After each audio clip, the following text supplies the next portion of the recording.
part of our ongoing series covering the world of Bitcoin and cryptocurrencies, we here at Wccftech have been delving into some fairly complex, technical territory. Recently, we broke down the somewhat mind-boggling inner workings of blockchain, and the real-world implications of cashless economies, but now it's time to dial things down a bit and ask a simpler question: is Bitcoin and its brethren actually a viable replacement for cash? Most of the hysteria surrounding cryptocurrencies comes from those looking at it as an investment opportunity, but it is, after all, supposed to be a currency, and a currency isn't worth anything if you can't actually spend it. Unfortunately, there are some challenges to buying with Bitcoin. Backing away from Bitcoin in recent months, a number of major companies have decided to stop taking Bitcoin as payment, even as the value of the currency shot through the roof. In December, dominant PC game platform Steam and popular payment processor Stripe turned their back on Bitcoin, citing the volatility of the market. Perhaps most telling, the North American Bitcoin Conference, a gathering devoted entirely to cryptocurrency, announced attendees wouldn't be able to buy tickets with Bitcoin.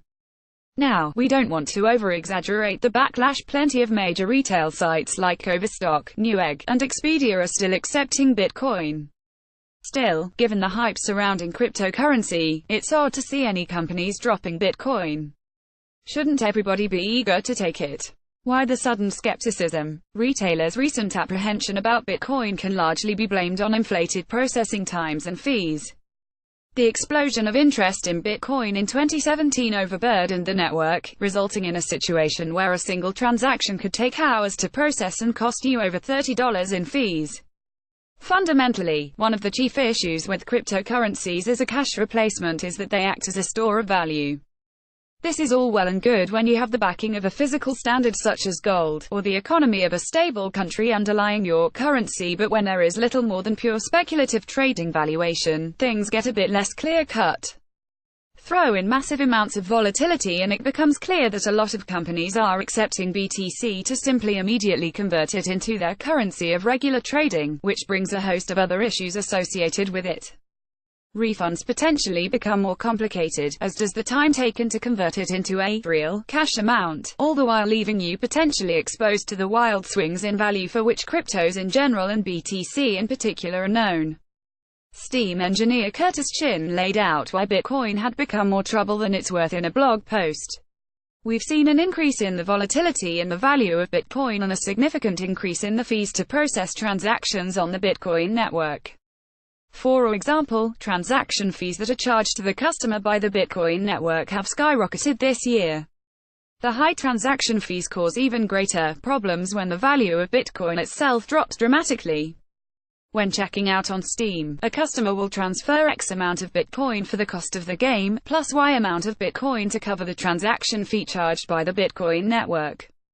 The value of Bitcoin is only guaranteed for a certain period of time, so if the transaction doesn't complete within that window of time, then the amount of Bitcoin needed to cover the transaction can change. The resolution for this is to either refund the original payment to the user, or ask the user to transfer additional funds to cover the remaining balance. In both these cases, the user is hit with the Bitcoin network transaction fee again. This year, we've seen increasing number of customers get into this state. At this point, it has become untenable to support Bitcoin as a payment option. Bitcoin bounces back, but it's not all doom and gloom. After peaking late last year, Bitcoin fees began to decline, and are now back down to around $1 per transaction. That's good news for those looking to spend their Bitcoin, but Steam, Stripe, and other companies that dropped Bitcoin in December and January have yet to accept the currency back. For now, it seems like most companies are opting to play it safe. Sure, it's smooth sailing for Bitcoin right now, but who knows when it will hit stormy seas again? As is, there are technical limits on the number of transactions the Bitcoin network can process. The BTC community is furiously working on solutions to expand capacity, but as Bitcoin continues to grow, new stumbling blocks are guaranteed to emerge. Cryptocurrencies. Long-term outlook. Expect most retailers to remain skeptical of cryptocurrencies for the near to medium future.